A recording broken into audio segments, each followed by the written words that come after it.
Chapter 1. Prince Siegfried.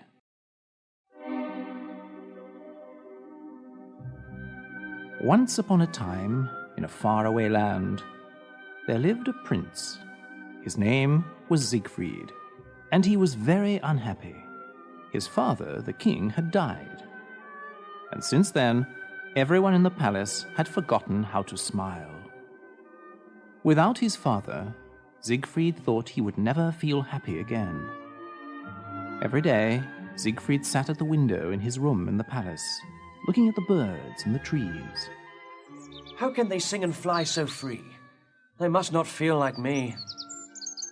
His servant Oslo tried to make the prince smile by telling him jokes or doing funny tricks for him. But the prince would not smile. I know you love me, Oslo, but I cannot smile. My heart is broken. Oslo would not give up. Let's go for a walk, good prince. Maybe we can find something outside which will make you happy. If you wish, Oslo, but I don't think there's anything that can make me happy. Oslo put on his hunting cap, and he took his crossbow. He enjoyed hunting, and he hoped to catch a bird or a rabbit for the prince. They walked through the forest until they came to a lake. On the lake, there was a beautiful white swan. It had a gold crown on its head that only princesses wear. The swan swam towards the prince and looked into his eyes. The swan's eyes were so sad, but Prince Siegfried felt sorry for it. Here is a creature which feels worse than I do. But why do you have that crown on your head? The swan opened its wings and cried out, I think it's trying to tell me something. Oslo had his crossbow in his hands. He wanted to shoot the swan. I'll get that swan for you, prince. Just 1 minute. Oslo, no! Before Oslo could shoot, a magic owl flew from a tree and took Oslo's cap off his head. This cast a spell on him, and he was turned to stone. The prince did not understand.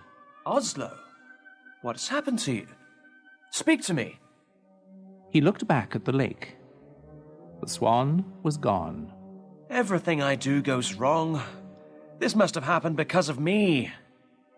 The prince returned to the palace sadder than before, thinking to himself, If only Oslo were here. There is nothing good in my life anymore. Siegfried's mother came to see him that night. She had something important to say.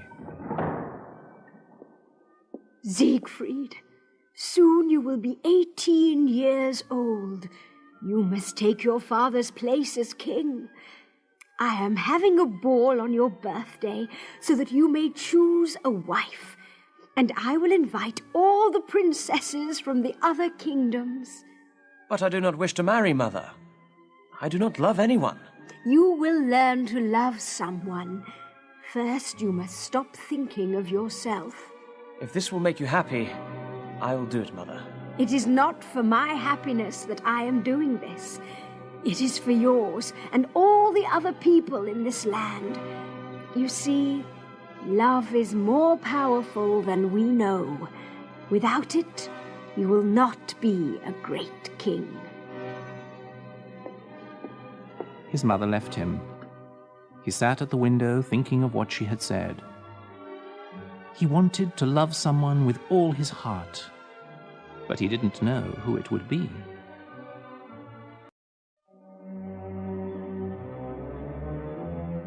Chapter 2. The Beautiful Princess.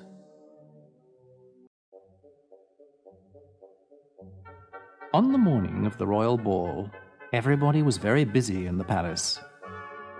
The queen's maids were preparing the queen's dress.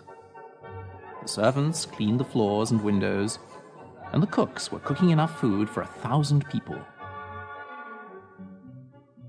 The prince looked handsome in his red outfit, but he was still not happy.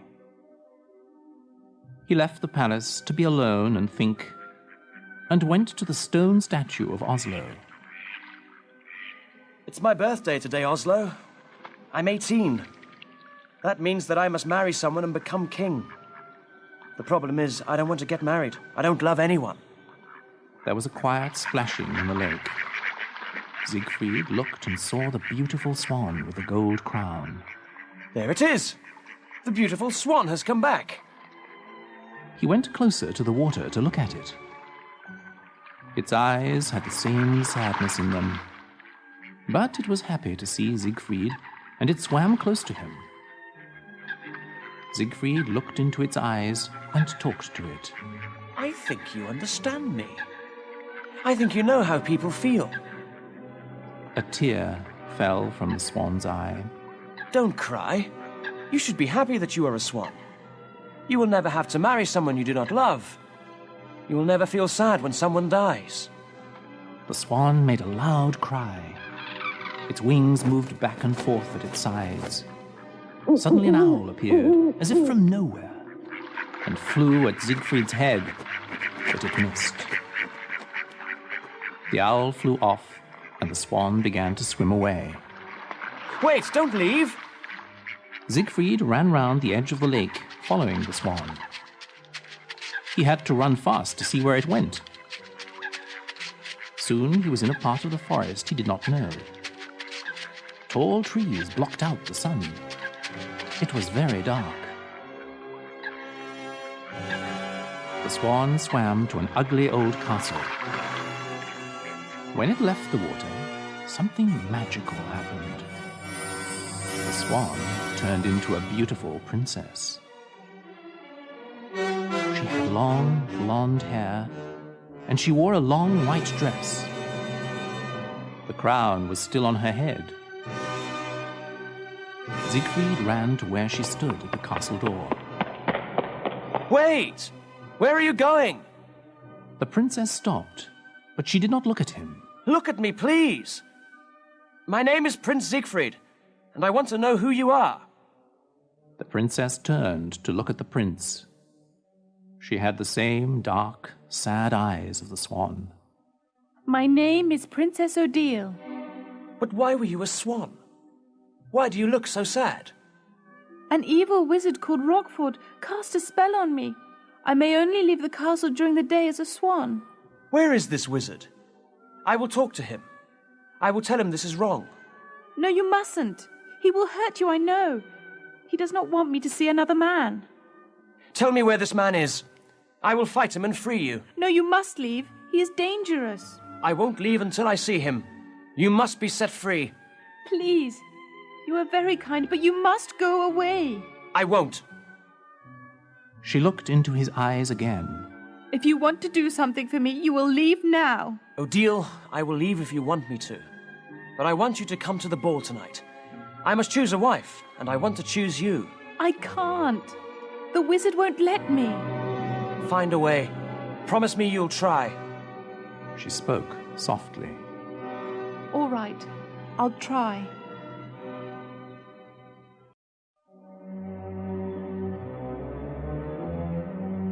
Chapter 3. Odette. Siegfried left, and Odile went inside the castle.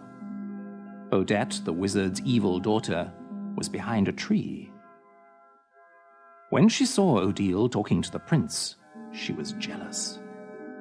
She wanted to go to the ball, and what was more, she wanted to marry the prince.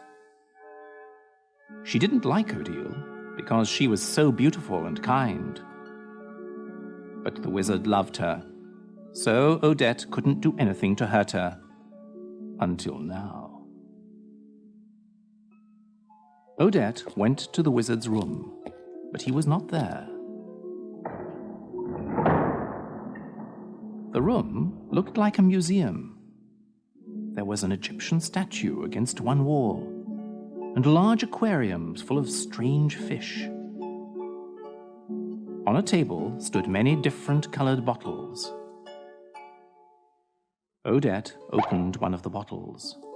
Smoke came out of it. It smelled of burning wood.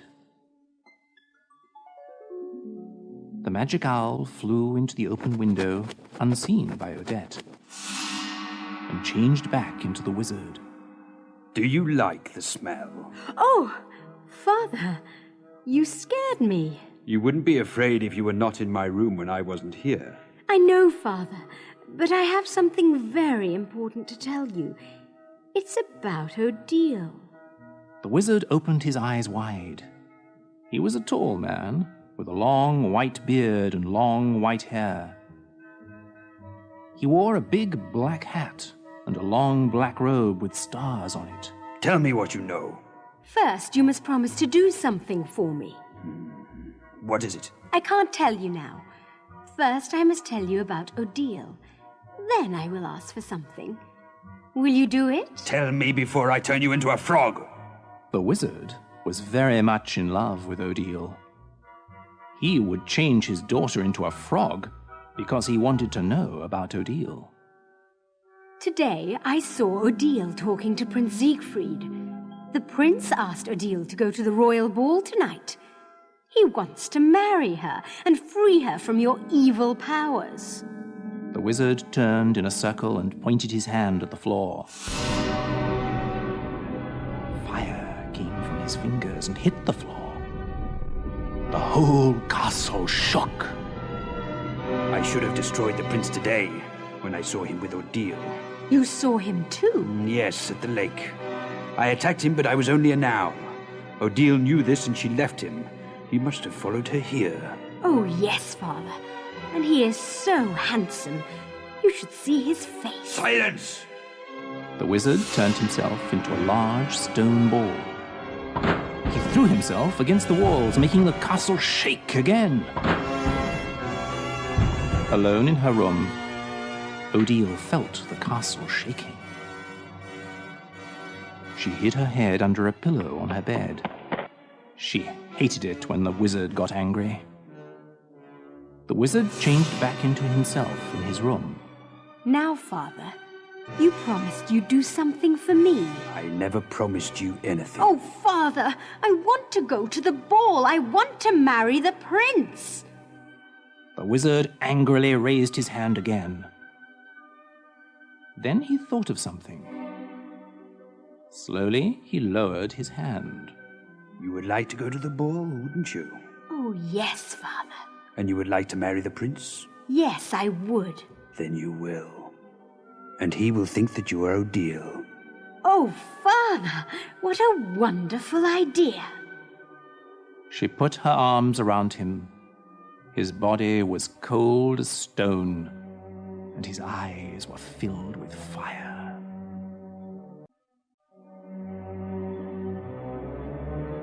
Chapter 4. A Bird in a Cage. Odile's room was at the top of the castle tower. Rockford had put her there after he had taken her from her parents.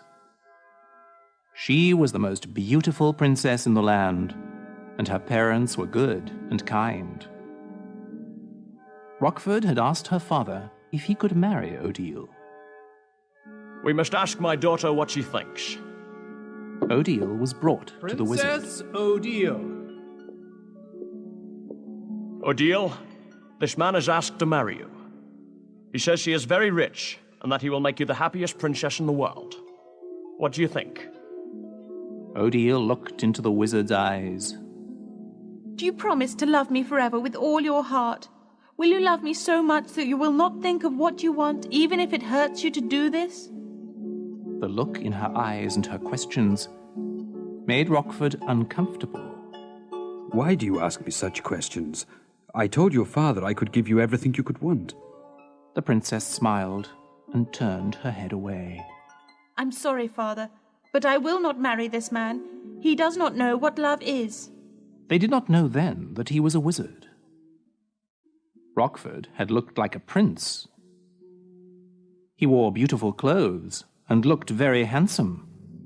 But when he heard what Odile said to her father, his face began to change. It became old and ugly. His clothes changed from blue to black. You don't know what you're saying, you silly girl. I do not have to ask for what I want. I am a wizard. I can do anything I please. He waved his hands through the air, and a fire started in the castle where the princess and her parents lived. He had turned Odile into a small bird in a cage and carried her to his castle where he locked her up in a tower. The entire kingdom was destroyed by this fire, and her parents were killed.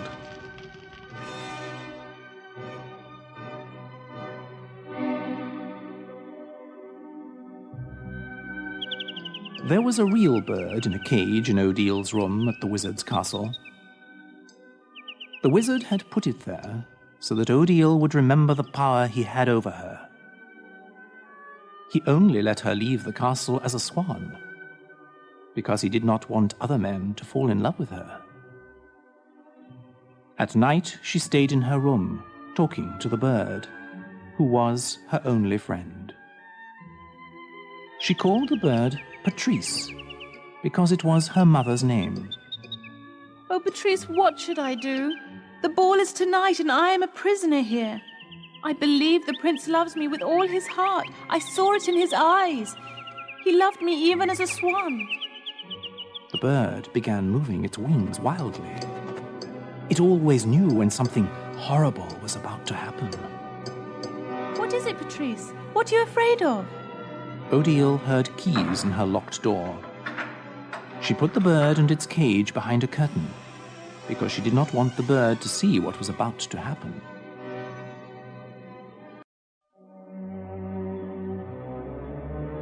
Chapter 5. Odette's New Voice.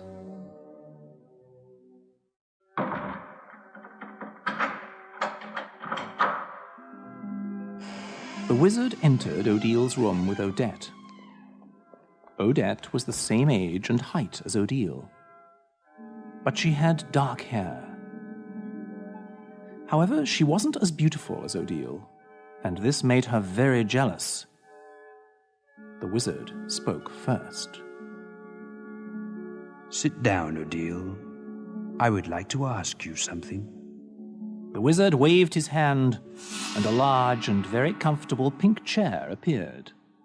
Odile sat on it. Odette tells me that you would like to go to the ball tonight. Is that true? Yes. If I let you go to this ball, will you promise to marry me? I have told you. I will only marry a man who loves me and who I love. But you know I love you. If you loved me, you wouldn't keep me locked up in this castle. You wouldn't have killed my parents. You are a fool. Would you like to marry the prince? Is that it? He loves me more than you do. How do you know? He left you here with me. That shows you that you're wrong. He's afraid of me. He can't love you very much if he's afraid. He did it for me. I asked him to do it. And did you tell him that you would go to the ball? Yes. Then you lied. You knew I would not let you go. I said I would try. He knows that if I do not go, it is not because I do not want to. And how does he know this? You do not have to cast a spell on someone or make them rich to love you. You understand it by looking in their eyes. You know it by the way they speak and act. You are a dreamer. And you have no heart. Silence! The wizard raised both his arms and the castle shook. The curtain on the wall fell down, and the wizard saw the bird in the cage. Ah, the bird. If you hurt that bird, you're worse than I thought. The bird flew wildly as the wizard walked towards it. He picked up the cage. Now, why would I hurt this bird? It is like me. It has no heart. It does not feel anything when I do this. The wizard pointed his fingers at Odette. She changed into Odile. She had the same blonde hair, the same eyes. She was even wearing the crown. Odile stood up. Tonight, Odette will go to the ball as you, Odile. Siegfried will marry her, and we will see what true love is. Your hearts are nothing compared to my magic. You may look like me, Odette, but there is something missing from your eyes. The prince will know this. He does not love you, Odile. He only loves what you look like. I I almost forgot. The wizard waved his hand. Odette, say something. When Odette spoke, she sounded just like Odile. Hello, Prince Siegfried. It's me, Odile. I love you. Odile ran to her bed, crying. She fell on the bed and covered her face. Rockford laughed loudly. He took Odette out of the room and locked the door behind him. When Odile looked up, only the bird was with her. It, too, had a tear in its eye.